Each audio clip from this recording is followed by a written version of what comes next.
الله أكبر الله أكبر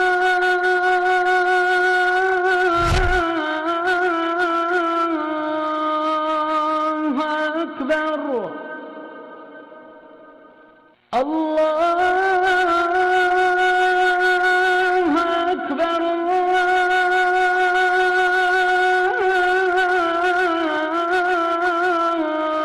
الله أكبر وأذن في الناس بالحج يأتوك رجالا وعلى كل ضامر يأتين من كل فج عميق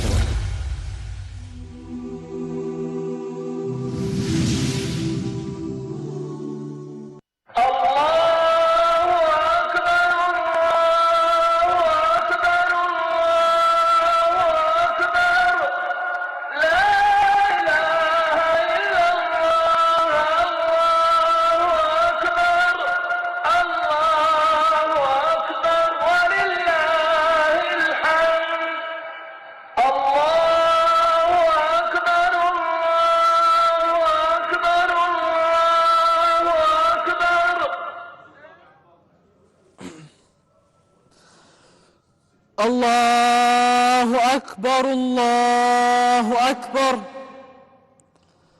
الله أكبر الله أكبر أشهد أن لا إله إلا الله أشهد أن لا إله إلا الله أشهد أن محمدًا رسول الله أشهد أن محمدًا رسول الله حي على الصلاة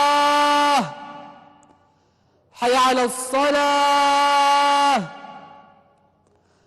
حي على الفلاح حي على الفلاح الله أكبر الله أكبر لا إله إلا الله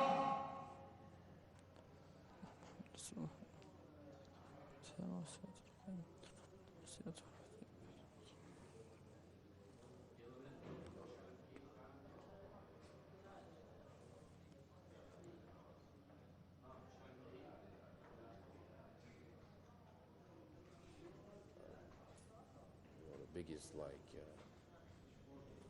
loving relationship, with my relatives or anything like that. So, there's a part of us that wants to be in a situation where you feel appreciated, loved, cared for, and things like that. Mm-hmm. And you yearn for that, Yeah, just absolutely. be appreciated and respected for who and what you are. And it's a difficult challenge to kind of overcome. And now, one of the things that we heard from, I don't know if you were here, but Hisham earlier, you were there, right? Yeah. When he spoke about that model of going to school so you can get a job and things like that. I totally disagree with that model. I think we need to be more independent. It doesn't mean that there's no place for that kind of thing. I think there is a place for that, to learn those skills, but to kind of be in that independent mind frame. So where I've learned that it's easier to go to places when you visibly can contribute something to that society. You can come in there as an entrepreneur, as a strong businessman and things like that. You don't come with the lower hand. You kind of come with the upper hand. Yeah. That doesn't only apply to business. Some activities, some change-making kind of activities in society. Absolutely. Are needed. But sometimes it's not validated unless you have certain credentials or something like that. Sure. Especially when we're dealing with the bureaucratic world that we live in today. You must have a certain kind of something that is recognizable by them. And if nothing else, cash is recognizable. Sure. Universal recognition. Exactly, and it makes a difference. You know, many times, you know, I've seen people thoroughly dehumanized, especially you go to clinics, you know, into a hospital, and you don't have any money or anything like that. They're like, dude, what did you come here for? But then if you do have it, they act like, oh yes, we care for you, and we're going to take care of the patient. Many talks. Yeah, and it's like, you know, what happened to humanity? You know, like, yeah, exactly. I understand that, of course, when you pay for a service, or when you want a service, that there is something that I should give you in return. But that shouldn't be the first priority as soon as somebody comes through the door. Because there's a lot of people who live in, like, in America or the West, and they think in their mind, like I thought when I called those embassies and stuff like that, like, I just want to live with you guys. I'll figure it out when I get there, but just let me live, you know? Who don't see that element, you know, in the reality We of the live in situation. different worlds. Because it's a materialistic world. Right. That's what they see. You know, Right. in front, what is happening there? Right. And it doesn't mean you gotta, you know, go to an extreme, but on the one hand, in order to further assist yourself and your family, you do have to kind of show something that can open a door for you. Because the door won't necessarily be open just because you say I'm a Muslim. You know, you gotta kind of take it to another level somehow, some way, which could in itself be difficult. You know, sometimes going to schools can cause anxiety and things like that for people, but you got to figure it out somehow, because waiting around for somebody to help you with your situation, it's not going to happen. It's not going to happen. You know, no matter how hard, no matter how painful it may be, you know, you got to just figure it out. Yeah, exactly. You just got to figure it out. But you know, you hear people say good and bad things about the Muslim world. But in general, when we talk about children, like as me and you as adults, we can talk about Saudi Arabia or Afghanistan and these other places, in a way meaningful to adults, okay? But as a child, they're not going to have depth of analysis of politics and any of this kind of stuff. Yeah, exactly. Exactly. They're just seeing what's on the surface. Yeah. That's what's having the greatest effect on them, actually. Yeah, absolutely. Their peers and things like that. So I try to look at it like those years of just seeing on the surface. I would prefer it to be in an environment like this one. And you know, once you're a little older, and I can speak to you on that depth of analysis, adult level, then you you'll know, have more understanding and you can make the decisions. right. Yeah, exactly. And if need be, you know, maybe I can walk you through. We could take a trip to the home country or to a Western country for 3-4 months and just see these different things and compare the culture, kind of like as an educational journey. You know, as a decision, learning how to make proper decisions and things like that. Yeah. I think that way would be much more beneficial than just throwing them in there and leaving them to the wolves and saying, oh, brother, it's up to Allah, whatever happens. Yeah, I knew this one guy, he was like 65, and he said he lost all his kids to, they all left Islam, except one. And I said, I told him, that's your fault. He said, how's it my fault? This is up to Allah. I said, why did you leave them, why did you put them in that environment? And you just left them there to figure things out on their own, and you didn't really properly assist them. He said, he insisted that this is from Allah and that no matter what, it was meant for them and this and that. And that's another issue. But I feel as though, as the parent, if I put my child in a classroom full of things, you know, candy or fruits, for example, and it's all in front of his face, and I say, don't touch any of this. Look at it, but don't touch it. Yeah.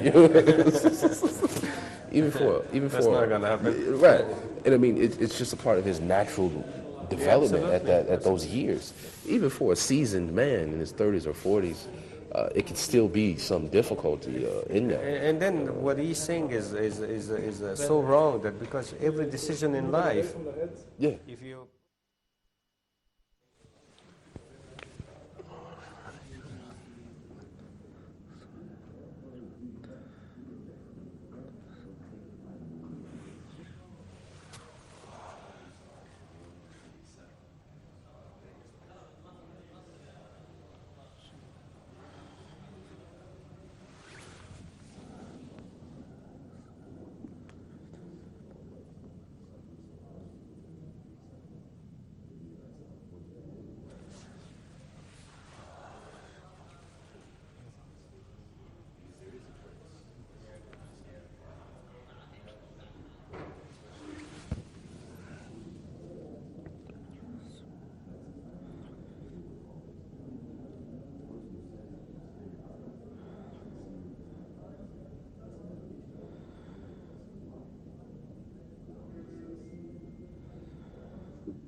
السلام عليكم.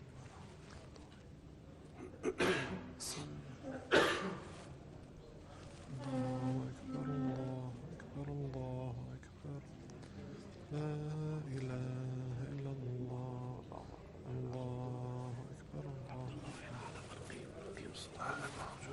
خلاص ما مشكلة.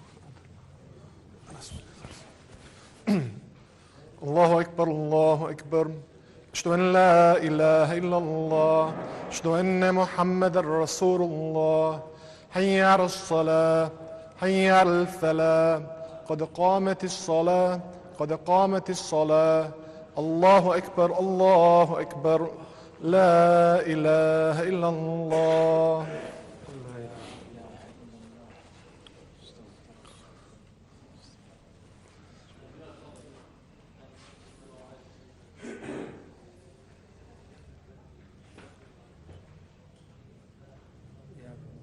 Space. Brothers, if you can just go all the way to the بس خلاص كويس.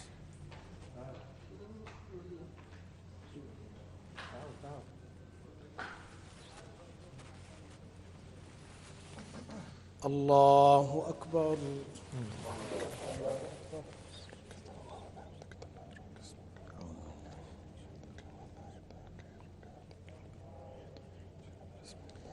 الحمد لله رب العالمين الرحمن الرحيم مالك يوم الدين إياك نعبد وإياك نستعين اهدنا الصراط المستقيم صراط الذين أنعمت عليهم غير المغضوب عليهم ولا الضالين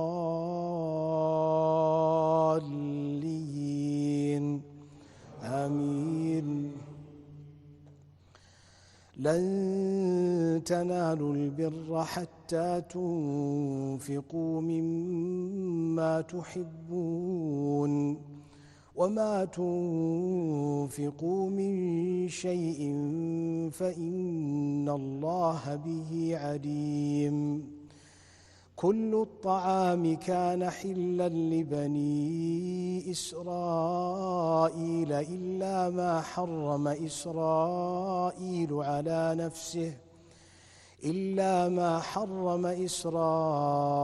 على نفسه من قبل أن تنزل التوراة قل فأتوا بالتوراة فاتلوها إن كنتم صادقين. فمن افترى على الله الكذب من بعد ذلك فأولئك هم الظالمون. قل صدق الله فاتبعوا ملة إبراهيم حنيفا وما كان من المشركين. إن أول بيت وضع للناس للذي ببكة مباركا وهدى للعالمين فيه آيات بينات مقام إبراهيم ومن دخله كان آمنا ولله على الناس حج البيت من استطاع إليه سبيلا ومن كفر فإن الله غني عن العالمين. الله أكبر.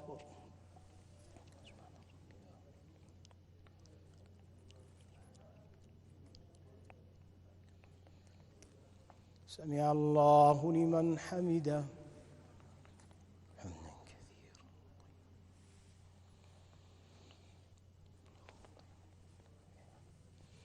الله أكبر.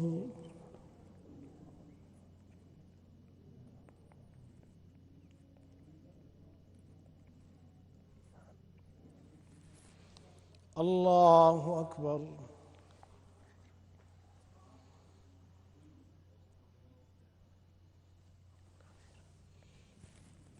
الله أكبر.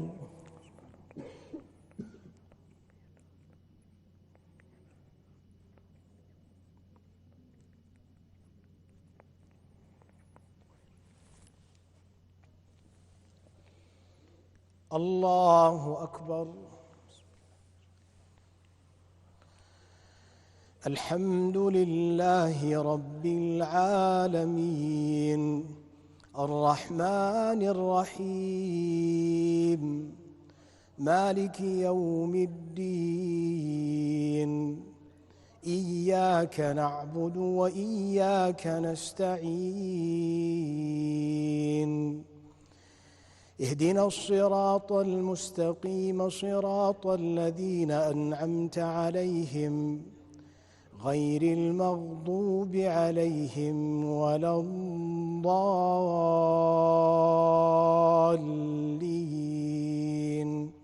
آمين.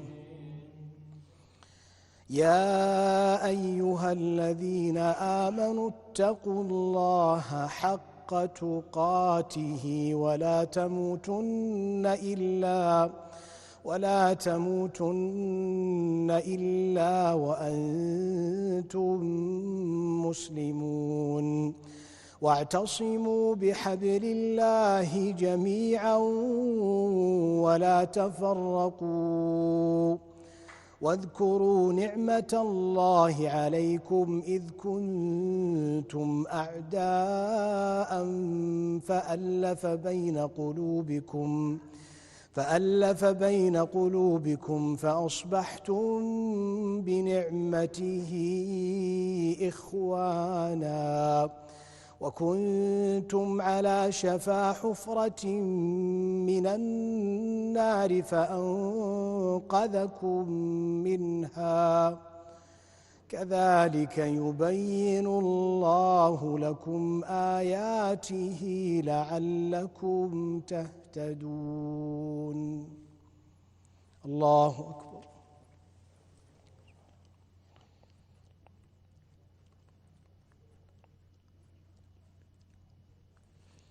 سمع الله لمن حمده.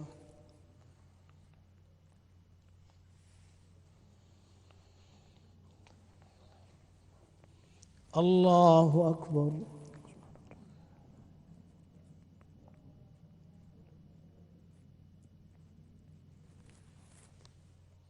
الله أكبر.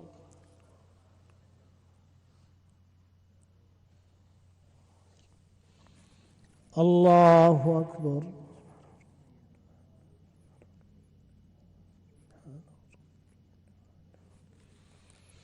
الله أكبر.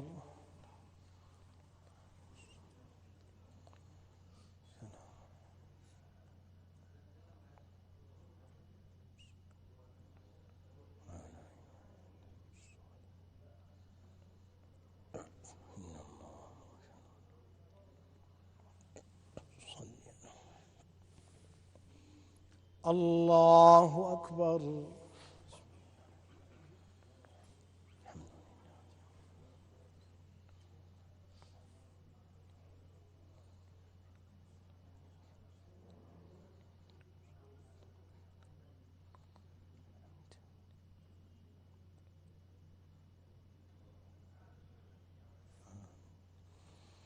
الله أكبر.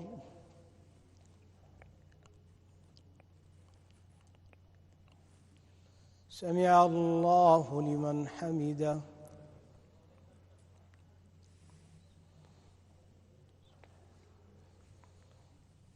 الله أكبر.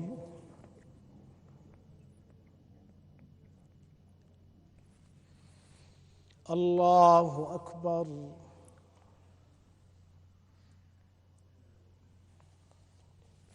الله أكبر.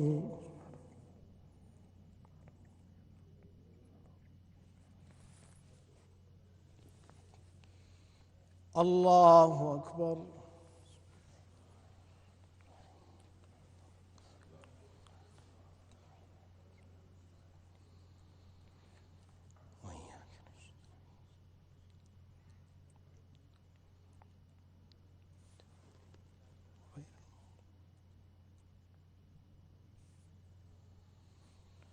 الله أكبر.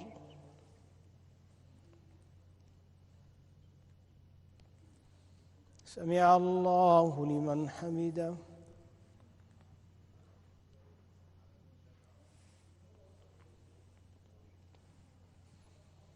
الله أكبر.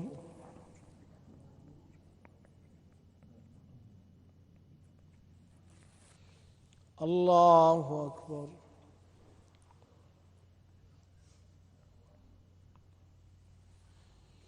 الله أكبر.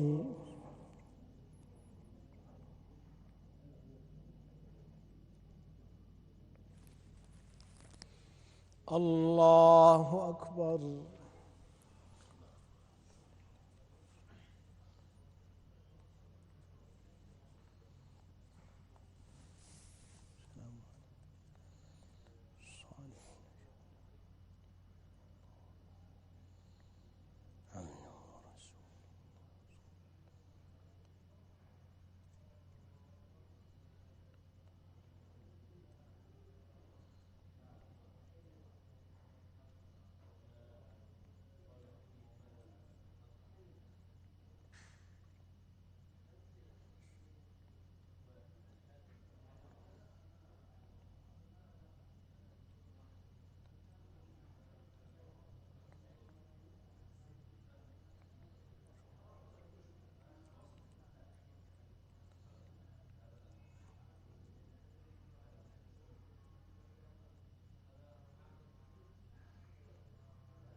السلام عليكم ورحمة الله.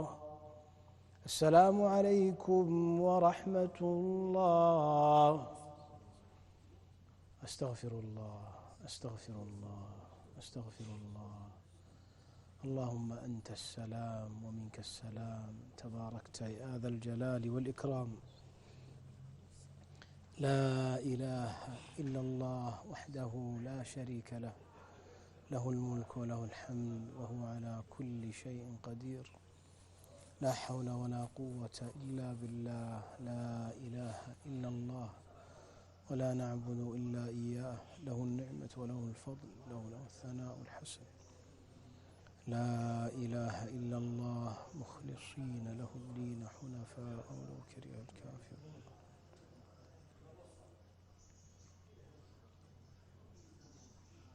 سبحان الله.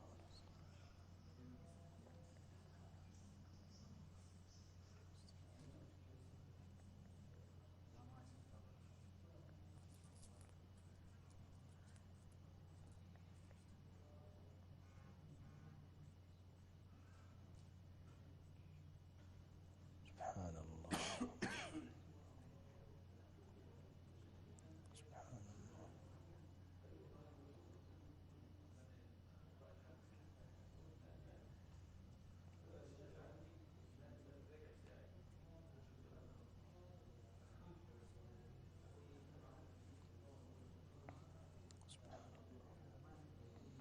الله أكبر.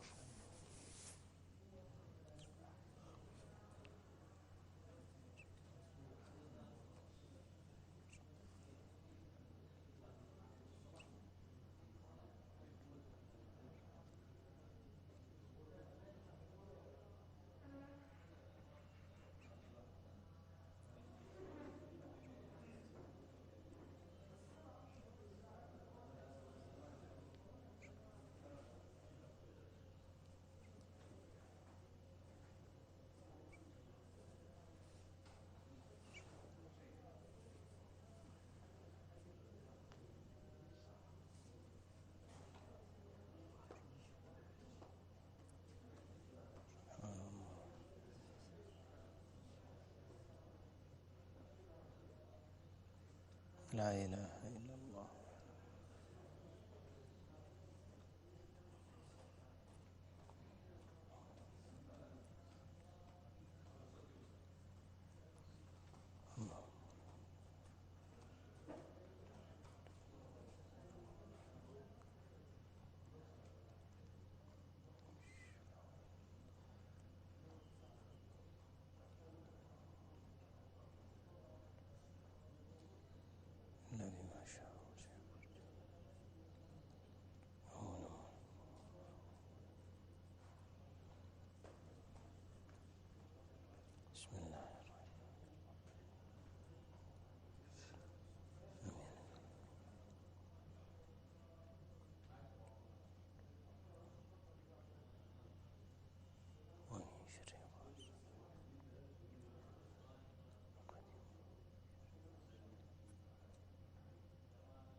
Yes.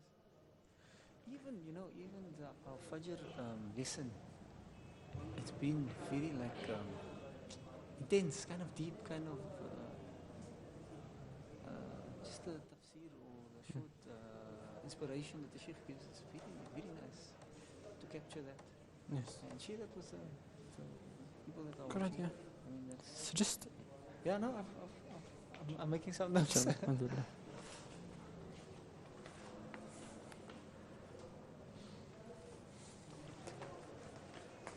Charger?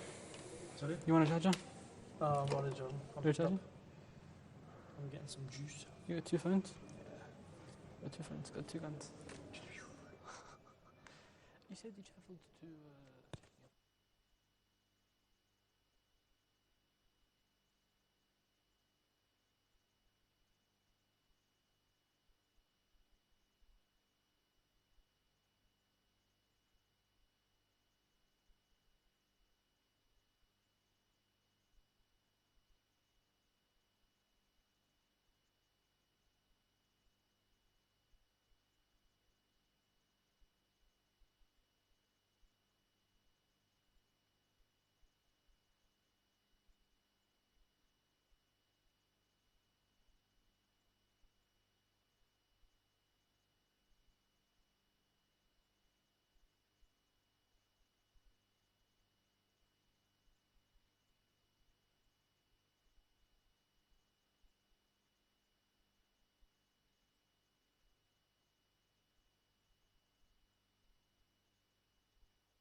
Yeah, the whole thing, so monotony.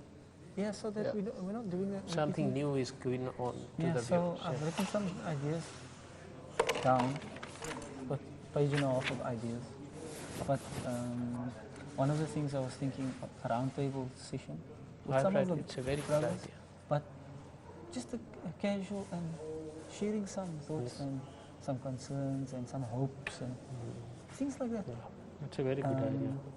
And then also a session where we focus on what we've experienced so far. Because I mean, our whole idea of things from when we started till now has changed. It's fine. After a day or two already, we've experienced so many different things in a short time.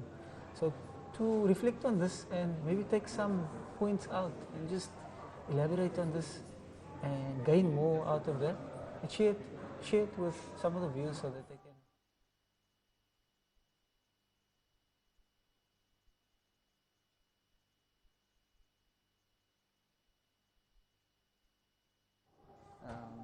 Be of more interest or more benefit. More information Yes. about the Hajj and things like that. I like your idea. What else do you have in mind? Okay, I'll go through the list. Roundtable discussion. I was thinking of a brainstorming session where we focus on some issue that we need to solve, and we discuss how can we solve this. How can we solve this together? Either for the project thing or for anything that we think that we need to solve. What sort of issues do you For have example, we're going to start the Hajj, Inshallah. inshallah, or something that we need to do before then, and we're not sure how to go about this, or something in the Hajj we're concerned how we get around a challenge, or how can we benefit more from that scenario, whatever it might be, whether it's how are we going to plan our day on Arafah. Because the thing is, when you go to Arafah, if you're not prepared for the day, to use the day for what it is, to you reap can the waste, maximum you benefit. can waste a lot out of it, time. yeah. So, I mean, we could Lose. inspire each other and set something in place so that if when the day starts, that we know how we're going to plan our day, split it into parts, and if any one of us could remind another or encourage another or together do something, whatever it might be. I mean, but if you brainstorm that, you come up with interesting types of things or ways. So planning Arafah, how will we deal with any of the, I mean, there's a few things that are left that we need to do. So a brainstorming kind of session. But I think more casual, informal kind of things.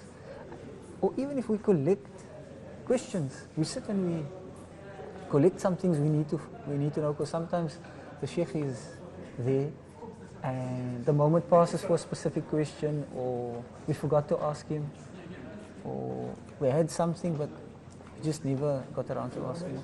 So we could maybe discuss that. The things we still need to know, the things we're still confused about. We could have a session together and list these things, and then when the sheikh comes, you say these are the things that we really think as a group we would like to gain deeper clarity on. So I mean, يعني السؤال فيه تصوير يعني جزء وهنا تصوير برضه. اي كلها كاميرات، كلها في كل مكان، كل شغلك. طيب حوالي 5 كاميرات.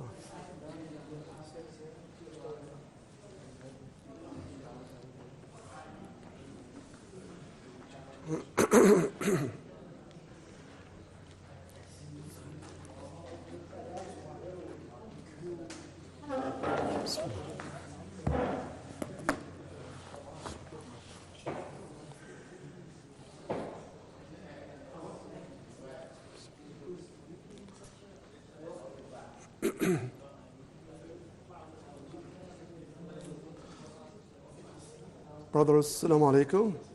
We have beautiful story to share. We'll start here, inshallah. Yeah, and then we go there, inshallah.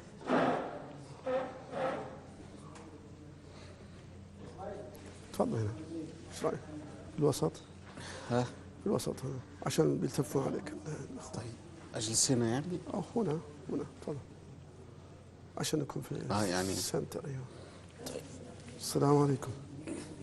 We will move there, inshallah. That's okay. That's okay. It's up to you.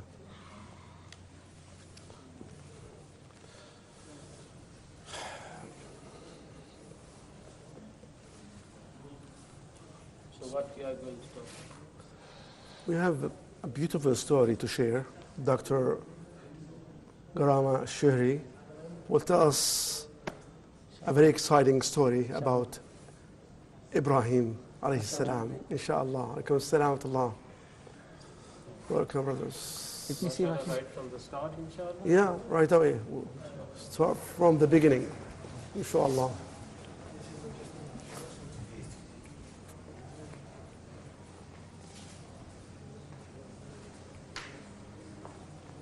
أخي عبد الرحيم السلام عليكم. عبد الله عبد الرحيم عليكم السلام. Could you please help me, brother? I want to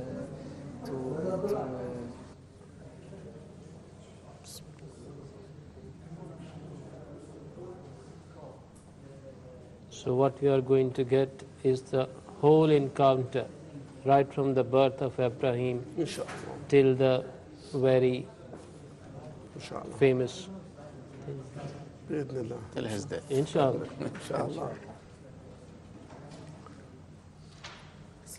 Alaikum assalam, Brother Ismail. How are you? Brother Ismail is from Ghana. He was, mashallah, a former preacher of Christianity, right? He used to preach Christianity. Brother Ibrahim, okay? Jazakallah. Bismillah. So we can start, if you like. Bismillah ar-Rahman ar-Rahim. Alhamdulillahi Rabbil Alameen. والصلاة والسلام على أشرف الأنبياء والمرسلين سيدنا وحبيبنا محمد وعلى آله وصحبه أجمعين. We are so pleased to have Dr. Gharama Shihri, who will tell us a very exciting story about Ibrahim or Abraham. So without any further delay, let's go to Dr. Gharama to tell us the story of Abraham from the beginning. Where was Abraham born? Where was he raised? Jazakallah. Thank you very much. It's my pleasure to be among you here, talking about the Abrahamic family. Abraham was born in Ur. Ur, that is a small town in the south of nowadays Iraq. So he was born there, and he was given the prophecy there also in his own town. His own town at that time, they were pagans, worshipping idols and the stars, the planets. That was their religion, and that was their faith. So he asked his father and the people around him, why you are worshipping idols that you do yourself, and then you gave them names, and then you shape them like statues and put them in the temple? They said, well, they can harm us, they can benefit us.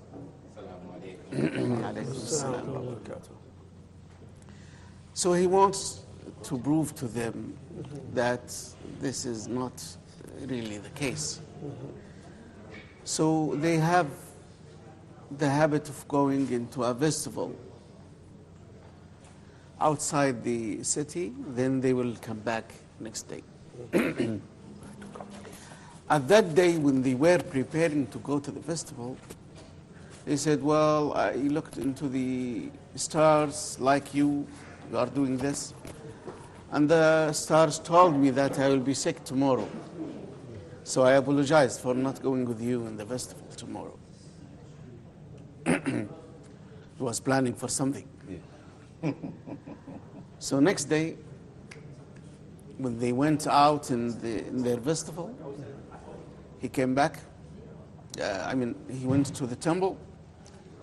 He smashed all the idols, statues, except one of them. He wants to make jokes in that one, very big, and the hammer is there hanging. He destroyed all and leave one. He left one. It was deliberate, for a purpose. He did that for a purpose. So that when they ask him, who did this, he will point to him. Ask that one. You said he is God. He knows everything. That's right. He can harm, he can benefit. Nothing happened to me. This means that he is not God. No. Let him talk to you. That's right. He did not defend others. How can he defend you? How can he defend you? No way. So they understood that he's right. Yes. We made them our hands.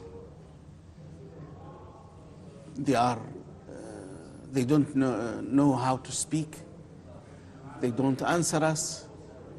They couldn't defend themselves. So how? But they said, well, this is our faith. This is our ancestor faith. So without negotiation, take Abraham and punish him. Put him into fire. Burn him. So they gather the woods and then they throw Abraham there. They said, well, Abraham, you told us that our gods cannot benefit us. Let us check in your God. Let us test your God. So God saved him, and the fire changed into cold place and peaceful. Safe. He was safe, totally safe.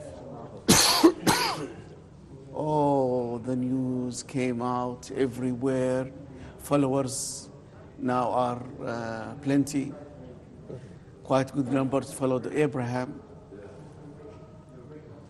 So the news went to the Namrud, the king of that time. Namrud was living in the capital city called Babylon. Was the capital city at those days. Babylon at those days was controlling all Middle East countries, including Egypt, South Africa, India, China, the known places of Europe, all under control of Babylon. And that's the king Namrud. So he asked his soldiers to just get him. Get that person. Bring him here. They brought him. And then there started a debate, dialogue between both of them. What happened? They said, well, king, God who created everything, including you, is the one who can make the fire safe, cold. The statutes cannot do this, cannot harm or benefit anybody. They couldn't defend themselves. I smashed them with my hand. You know, and look at me. Look at me. I'm safe and sound. He said, well, I am God also. Not the statutes, not the stars, not your God. I'm the God. That's I'm the Namrud. king. That's Namrud. Yeah, he was very oppressing person. He was away from God. He claimed that he himself God. He claimed that he himself God. More than Pharaoh. He was a dictator. More dictator, yes. So he said, I can revive the dead myself, and I can take life from people and give lives. How? Well, he said, easy. The soldiers, they will bring from the prison one innocent man. I said, no, kill him. They bring a guilty man. I said, no, send him home. This is not true reviving the dead, or this is not. Abraham could argue that way. Abraham could argue that way. Yeah. But he doesn't need to argue that way. No. He doesn't need. He can prove it with the very easy way. He said, okay, since you are God, the sun always shines from the west, from the east to the west. We want it one day, by your power, to bring it the opposite. Subhanallah. From the west to the east. Once, only one day. That is impossible.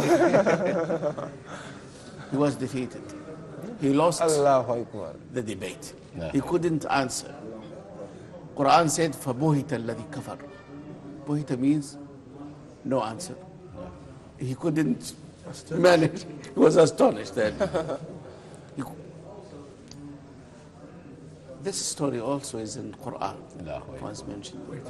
I would like to stop here, if you may stop. Do you have any questions or any comments on the first part? Do you have any questions or anything that you'd like to add to the story? Yeah.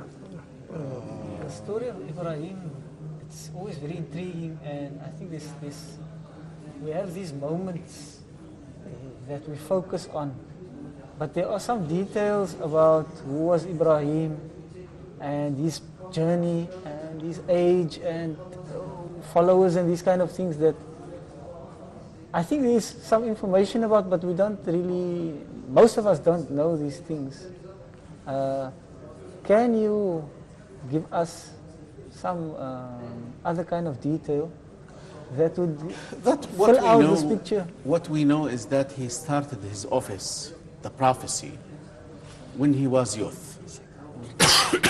Quran said, إِنَّا سَمِعْنَا فَتًى يَذْكُرُهُمْ فَتًى, a youth. يُقَالُ لَهُ إِبْرَاهِيم. So what we can understand is that he started his office when he was young. And you know the prophecy was given to Jesus when he was 30 years old. Yahya, John Baptist, the same.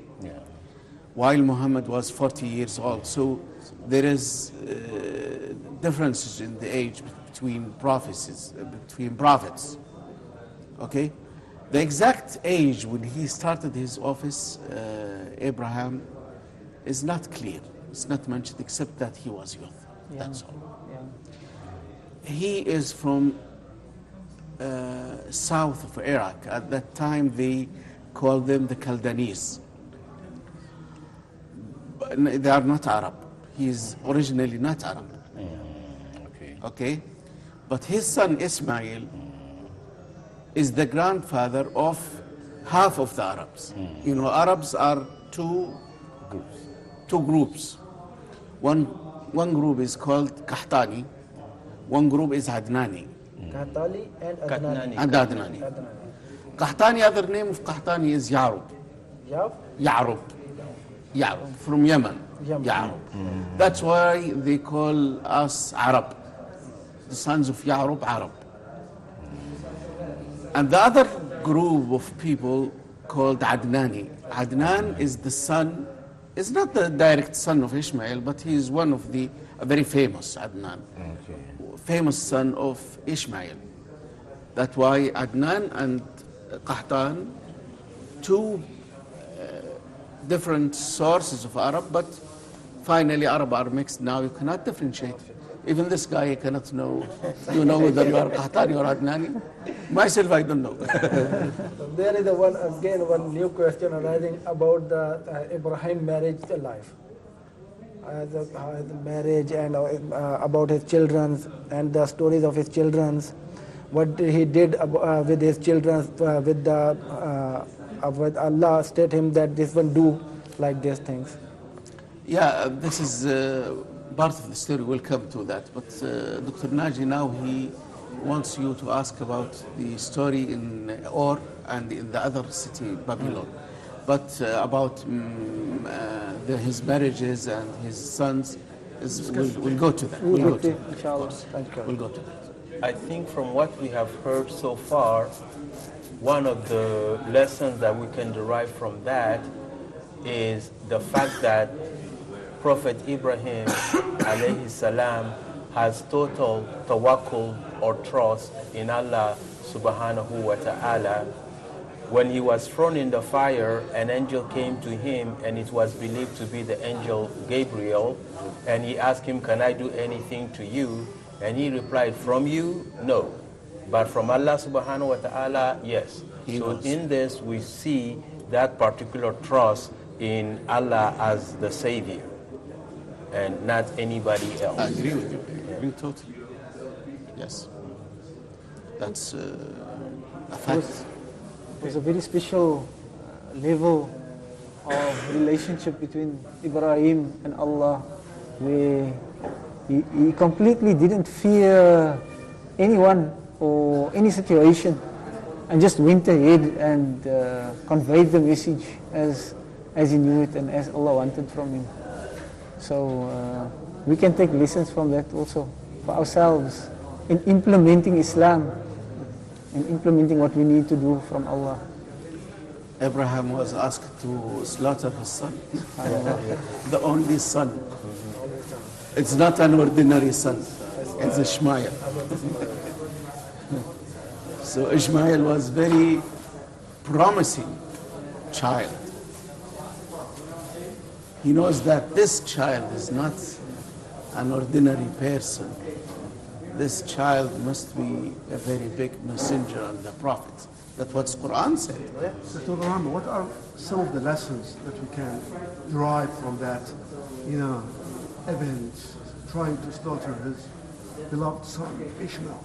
What are some of the lessons, educational lessons, or something might be related to religion, submission, obedience, surrender to the commands of Allah subhanahu wa ta'ala? And comment on that. Of course, yes, there's a big lesson to us. Nothing mentioned in the Quran is just a story that's just forget about it. No, it is for a meaning, for us to benefit. Each person have his own Ishmael. Not necessarily that he is a son. Maybe your occupation is something prevent you from worshiping God. It's something you want to be good, but that thing is a barrier blocking your way. Abraham, he was ordered to sacrifice Ishmael, he was ready. فَلَمَّا أَسْلَمَ وَتَلَّهُ لِلْجَبِينِ. He was ready just to slaughter him. Just he put his face away and the knife was there. All of us have our own Ishmael, but we are not satisfying that Ishmael. Maybe it is our occupation, our money, family, business, wishes, desires, things that prevent us, or it acts like a barrier between us and to be. Finally, what happened to Abraham? Did Allah allow? And also to motivate other people. If you see, I see your tick, I see his tick, I see his tick. I want to take it too, yeah. Come on. Yeah. I haven't actually done anything today, let me put my tick as well. Good idea. And then Sadaqah Jariyah, subhanAllah, it's a great idea. And you don't have to waste their time or anything, It will take, 5-6 minutes, 10 minutes maximum. Exactly. Even if you're busy, you can read half a page, come back and half a page. That's it, exactly. Which is really good. So then some of the brothers said, 1 page a day, let's try and finish the Quran in a year by doing this method. Yeah. So alhamdulillah, so we changed it to 2 pages a day and we finished it just before Ramadan. MashaAllah, barakallah. Alhamdulillah, it was and really... then go back again, and then go back again. MashaAllah, it's an excellent idea. See, use it for the right, use it for good instead of evil. And even like there's da'wah groups, where I live, we have it's a da'wah class we have every week, and we set up a group for the da'wah class. So anytime you find any da'wah videos on YouTube or any books, anything, even questions, like for example, if I have been speaking to a non-Muslim or someone interested in Islam, and they ask me a question or they have a comment, I think, let me just find out. I can put it in the group, and someone 10-20 responses. Exactly, because as soon as the bing goes, you think, oh, who's this? Again. So someone will reply more or less just after you've sent a message. And sometimes you get a different angle which you don't even think of, which is a really good thing. So that's productive. That's really productive. And to encourage the viewers and other people, if they're watching, to think about using it in a good way. Yeah. Not to overuse it, to be balanced, but also to use it in a good way. I know they want to use it in a social and entertaining type of form, but actually that way is entertaining as well, because you don't know what to expect, you don't know what's going to come from it. Exactly. You know, it's dawah, but also it's entertaining. Like you were talking about before about those pen pals. This is like the new pen pal version. You're waiting for a response back, That's it, exactly. and it's immediate.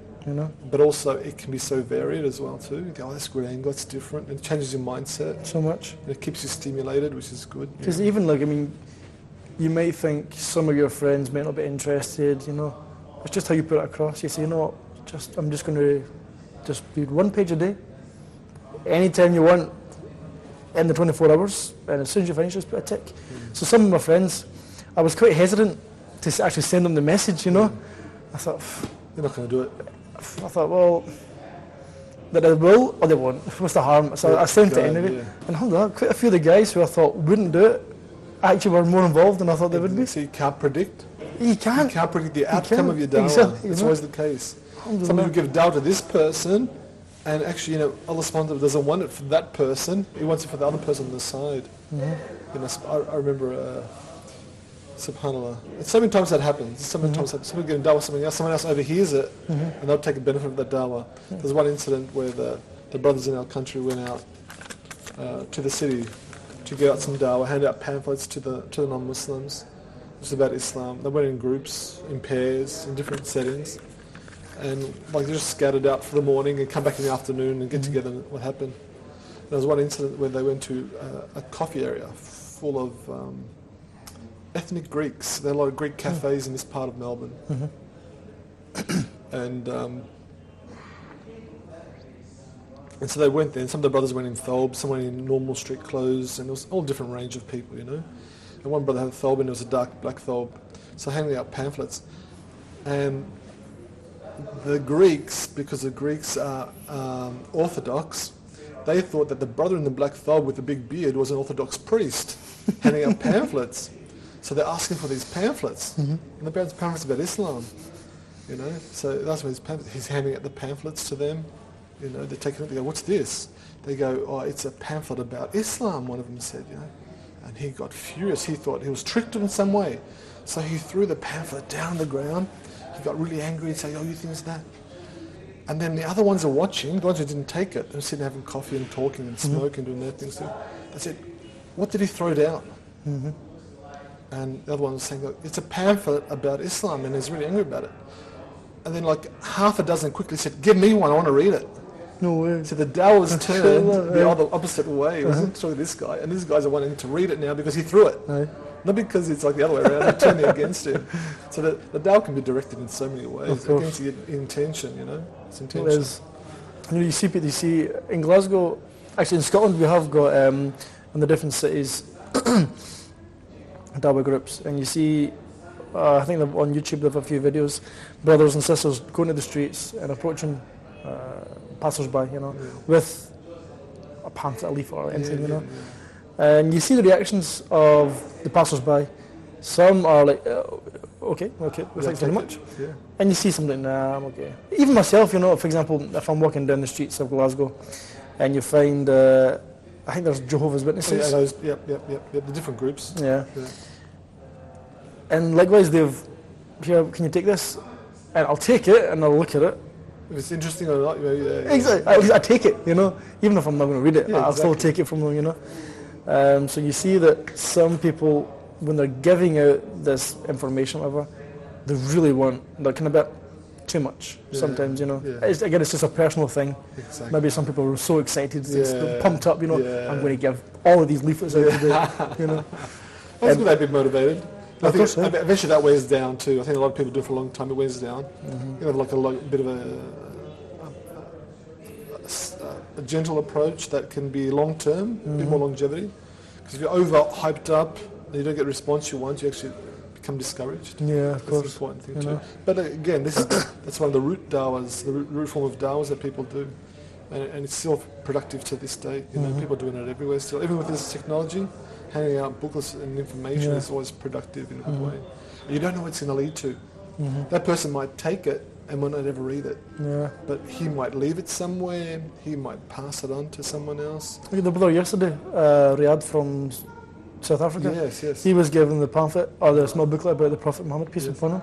He said he kept it in his drawer for long enough, and then finally... Eventually he read it. Then he read it, Yeah, and the same example, I remember the example speaking about Yusuf Islam, Cat Stevens, who became Muslim.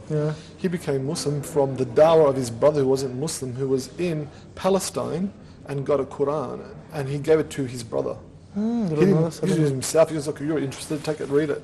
So it was this indirect approach. You don't know where it's going to go. You don't know where it's going to go. That's true, you don't. So you end up somewhere, and then And this is the beauty of Islam. The dawah is not in your hands. The guidance is not in your hands. You just do it. You deliver the message with sincere intention, and it's going to end up where it's going to end up. Yeah, that's the thing as well. You say, as Muslims, we want just, as we know, we should just give the message of Islam. Yeah. But when you see as well, some people, they get frustrated. Like, I've been speaking to this person for so long, and I can't convert them. I can't convert them. Why can't I? Tell me what am I doing wrong? The context, I'm thinking, the understanding. You're not converting anyone. Yes. You're just telling them. You're just answering questions. Yes. You're just giving convey information. The message. You're a conveyor. Then Allah guides him or doesn't guide him. Exactly. You just convey the message. As simple as that. You see people who are frustrated when it doesn't happen. Yeah. How many converts have you got? There's like a competition. I just tell them, just give the information, and then khalas. And it's not. The action is not judged by numbers. It's judged by your intention. Of purely. course. Some people get the point that they just can't get like a score sheet. That's not that. Actually, once when I used to live in Glasgow, before moving here, I had been Muslim for a few years at that time. And one day I'd finished work. I used to work in a call centre, so I finished late at night. And I was waiting at the bus stop, and I used to wear one of the small white hats. Oh, yeah. So I'm sitting waiting, and I saw there was a group of teenagers, 13, 14 years old. And I got on the bus, and two of the girls from that group came on the bus. And they kept looking at each other, and they kept looking at me and like whispering. They loved your hat. Well, that's what they noticed. And they said, "Excuse me, are you a Muslim?" And I said, "Yeah, I am." I was quite shocked.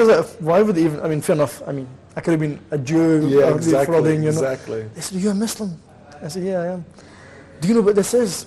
And they had a Ramadan timetable. Oh yeah. Their friends, the group of friends, were actually Muslims. Oh, good. And these two girls were 13 years old at that time. SubhanAllah. So they said, "Can you explain this to us?" Yeah. I said, "Yeah, sure." So then, Inshallah.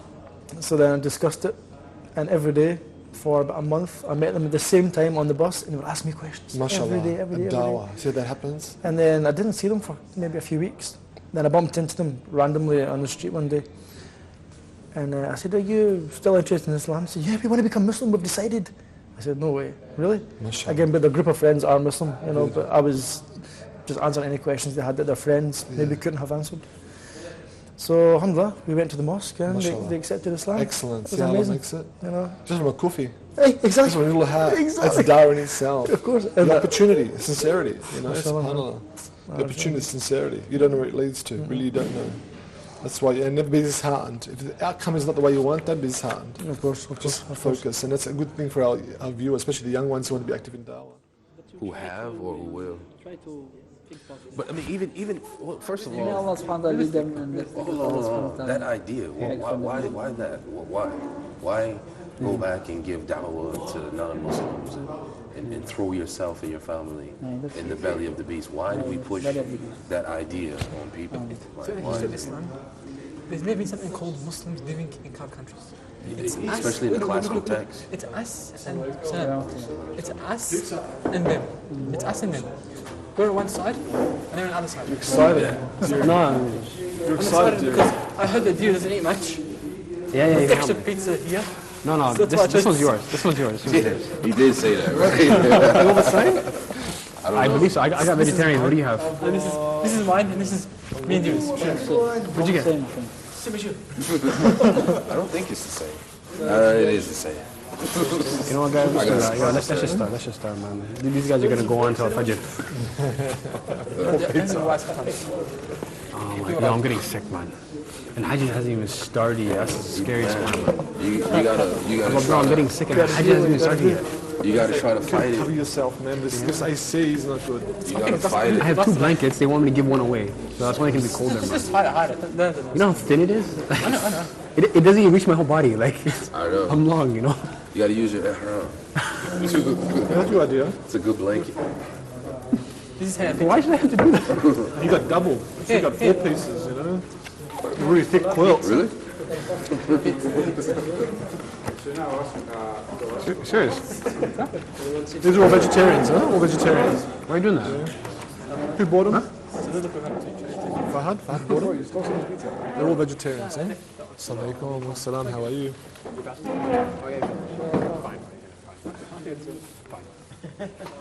Abdullah, at last.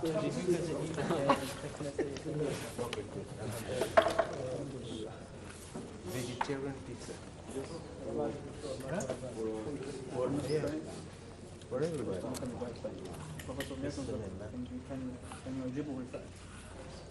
كان البروفيسور صلى الله عليه وسلم مسين البعثة إذا doesn't look positive فما الله سبحانه وتعالى make it easy for the brothers that they build something so it's a nice country.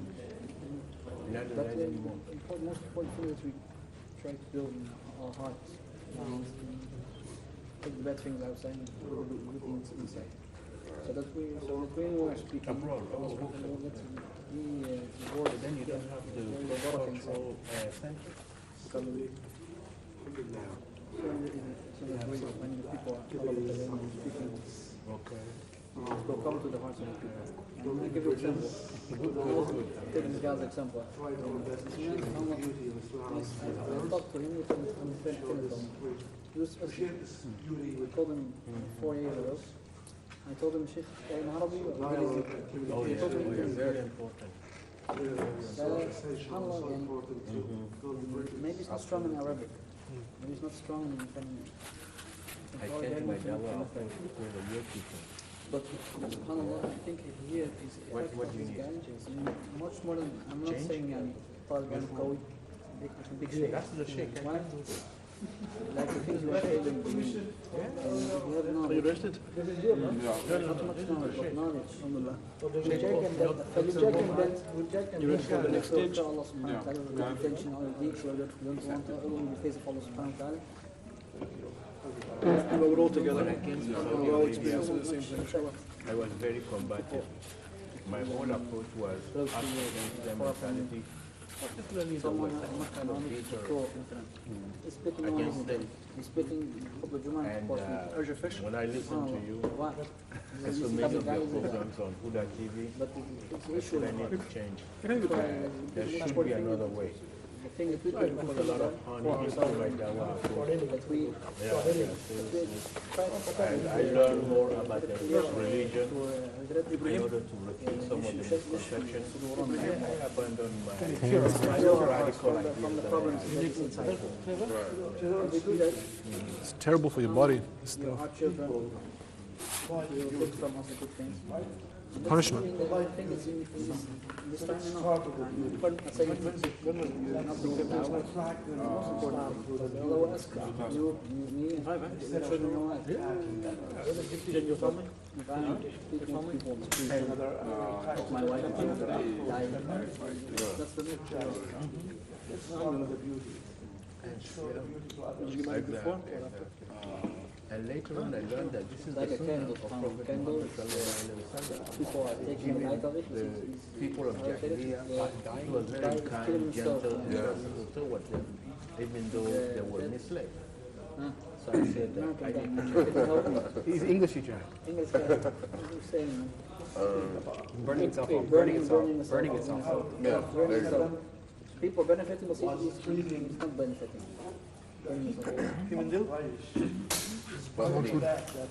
Down here. In the area down there, the main cities. Pure in your heart. I definitely agree with that as a priority. Because the issue of having a clean heart, I mean, people assume that we all have that. It's not a big deal. Every Muslim is just clean. It's a serious issue. Especially to stay straight regularly, no matter what your circumstances are. And it's not that I'm saying don't tell people about Islam, but the reality is there's a lot of information out there on the internet, TV, books, magazines. It's everywhere. You're jealous. the priority is not for the whole world to be Muslim. If Allah wanted, everybody would be Muslim. It's not the, That's not for you?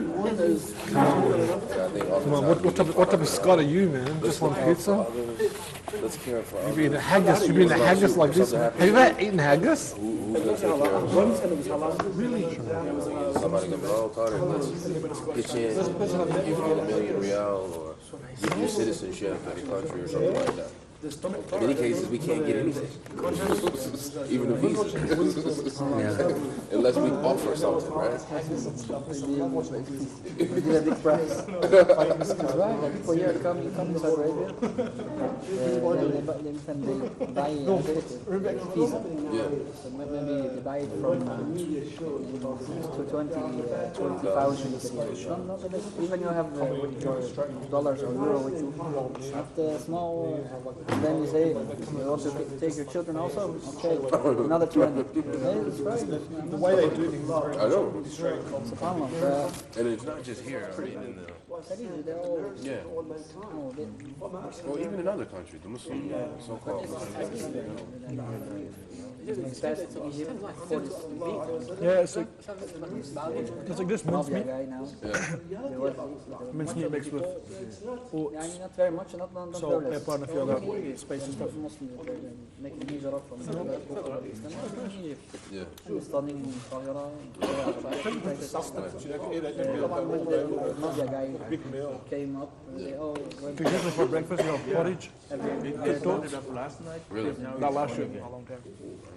Even my mother did.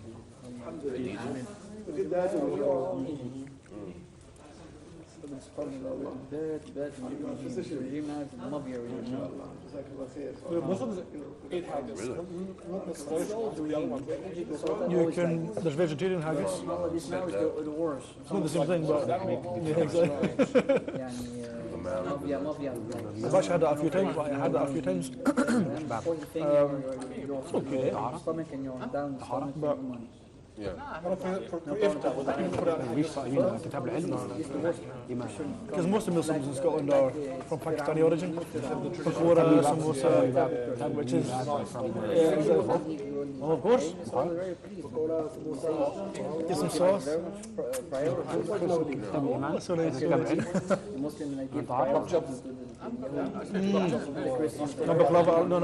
Barfi. Oh, mashallah, so nice. The green one. So nice. I haven't actually had much since I've been here. From my own pockets. But in Glasgow, No, there's so much of it. churches building everywhere. Problem. Terrible man. Around. Same one who's Never in Australia, what's the traditional Australian? Traditional Australian. It's not traditional. It's nothing. Kangaroo? Islamic world, Australia. It affects us. What about the originals, the Aborigines? Aborigines.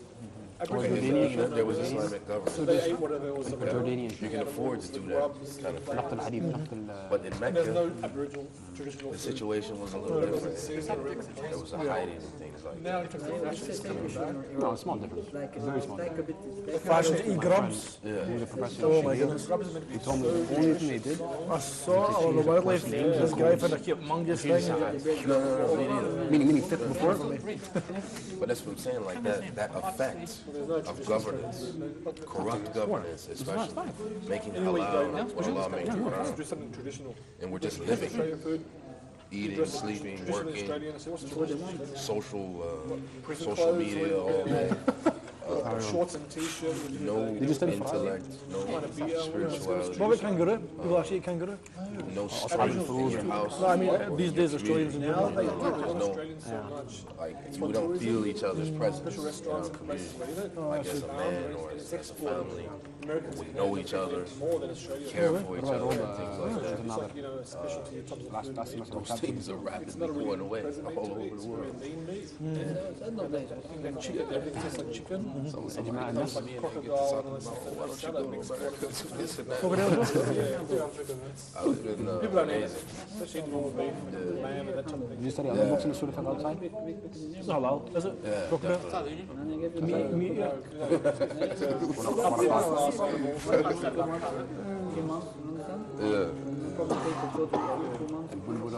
There's no tradition.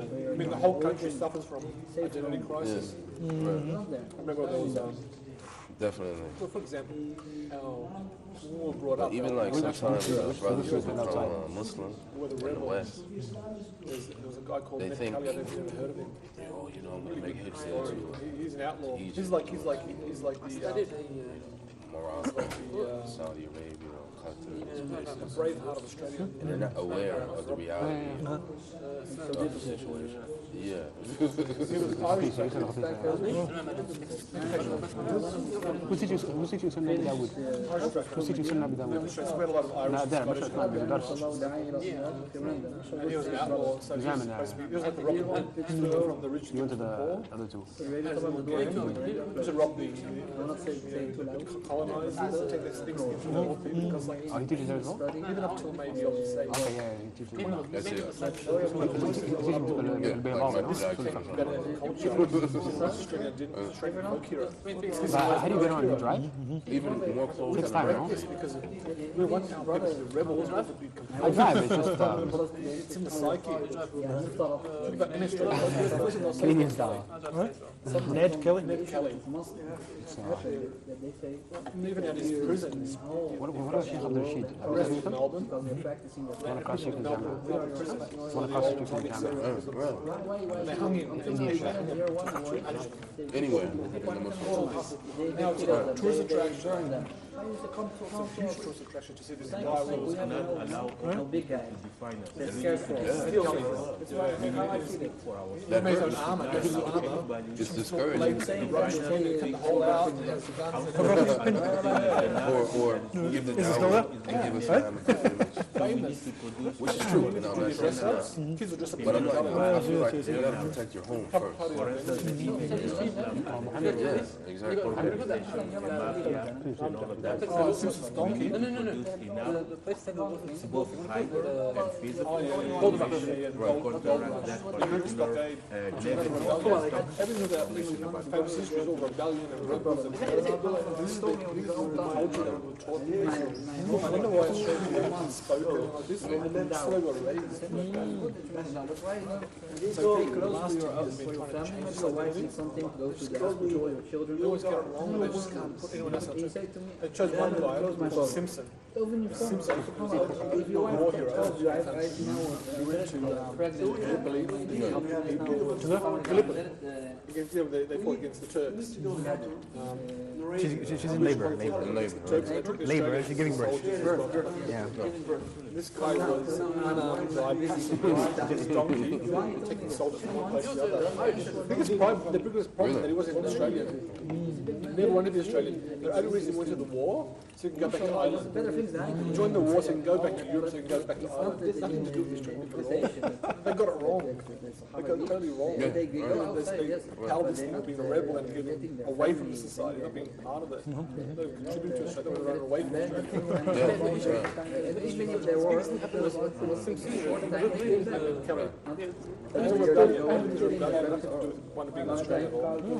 I swear there is. There's no real identity. They suffer from huge identity crisis. But what about the Aboriginal?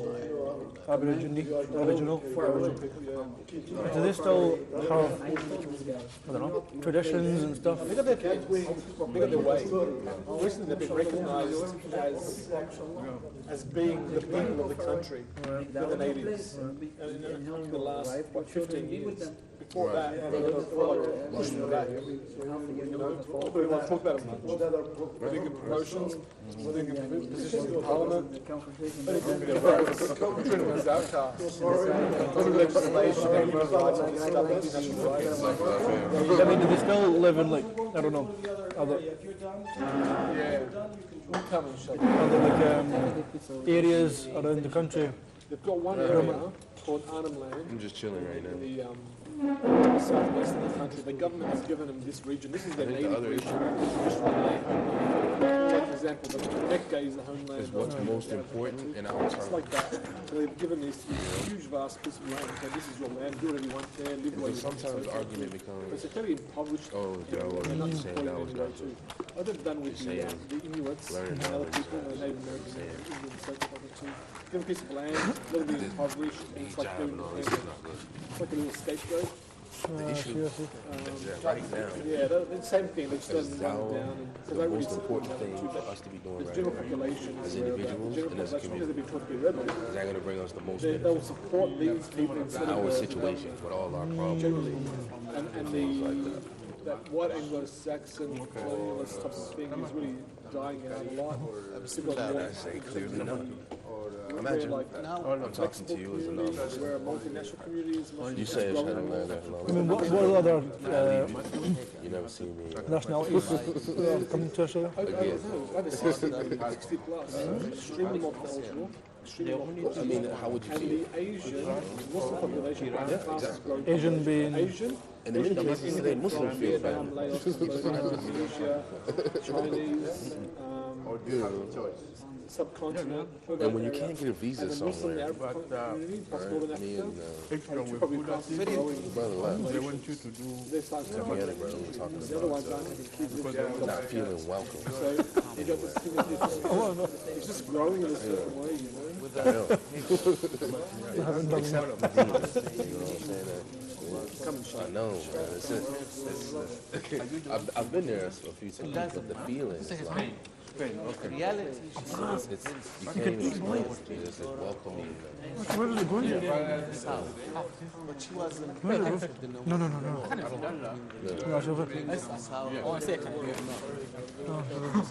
We can meet after this is finished. So it doesn't matter. Actually, when they speak about Great. Okay, cool.